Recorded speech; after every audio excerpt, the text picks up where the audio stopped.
Happy birthday my dear aunty. ఇవన్నీ నాకు నచ్చవిందు. ఏ ఎందుకు ఎందుకు నచ్చదు? ద్రోణ నన్ను పెళ్లి చేసుకోవడం నీకు ఇష్టం లేదా? నువ్వు నా కొడుకుని పెళ్లి చేసుకుంటావా? మరదే ఇన్నాళ్ళు ఒళ్ళు కొవ్వెక్కంటున్నాను అనుకున్నావా? నువ్వు అలా అన్నప్పుడల్లా నాకెంత సంతోషంగా ఉంటుందో తెలుసా? అంత అవుతదే. అదే నిజమైతే నువ్వు ఇలా చేస్తావా? నేనేం చేశానమ్మా? మరి పుట్టినరోజు ఎందుకు చేసుకో? దానికి దీనికి లింక్ ఏంటే? లింక్ ఏంటా? రేపొద్దున్నే నీ కొడుకు ద్రోణ వచ్చి, ఏమే కనీసం మా అమ్మ పుట్టినరోజైనా చేయలేకపోయావు, నిన్నెందుకు పెళ్లి చేసుకోవాలి అని అడిగితే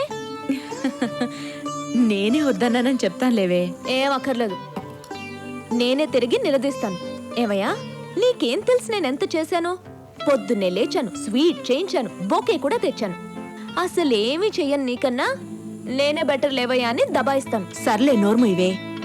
నా కొడుకుతో ఎవ్వరూ పోటీ పడలేరు. నేనంటే వాడికెంత ప్రేమంటే. మీనాక్షి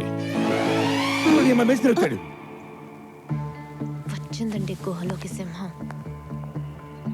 ఏంటిదో నీకు వేరే పని పాట లేదా? నేనేం చేశాను? మర్చిపోవాలనుకుంటున్నావి నువ్వు మళ్ళీ ఎందుకు గుర్తు చేస్తావు? నేను మర్చిపోతే కదండి అది గుర్తు చేయడానికి. ఇందు వచ్చి వాడి గురించి మాట్లాడినప్పుడల్లా నాకెంత సంతోషంగా ఉంటుందో తెలుసా? అదే నా భయం మీనాక్షి. కలలు గతాలు ఒకలాంటివి. అవి మన జీవితాల్లోకి మళ్ళీ మళ్ళీ రావు.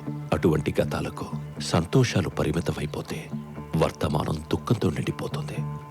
దయచేసి వాటిని మర్చిపో. ఆంటీ మర్చిపోవాల్సింది మీరు చెప్పారు, మీరు గుర్తు పెట్టుకోవాల్సింది నేను చెప్తాను.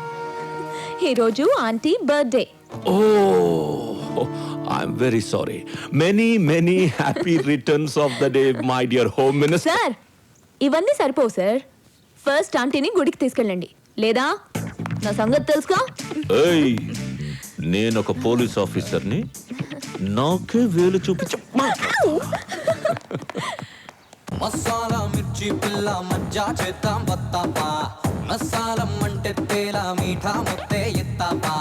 సీపోర రావత్తన్న రయ్య రయ్య వత్తావా. పోపోర బొమ్మన్నగా వచ్చిందారే పోతావా. గుమ్మడి గుమ్మడి నిన్నొదలా బదలా బదలా గుమ్మడి.